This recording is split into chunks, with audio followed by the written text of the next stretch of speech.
Alam mo ba na may opisyal na pangalan ng church na mababasa eksaktong letra por letra sa Biblia?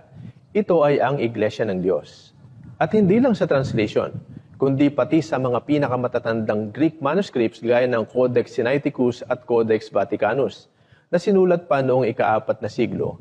Ang ginamit na termino ay Ecclesia Touteo, ibig sabihin, Iglesia ng Diyos. Makikita ito sa 10 talata sa Bagong Tipan. Halimbawa, Unang Timoteo 3:15, ang Iglesia ng Diyos na buhay at haligi at saligan ng katotohanan.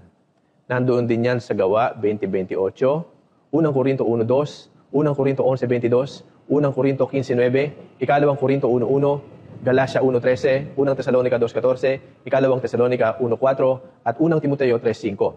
Ayon sa historical dating ng mga epistola ni Pablo, ang mga ito ay naisulat between 50 to 65 AD.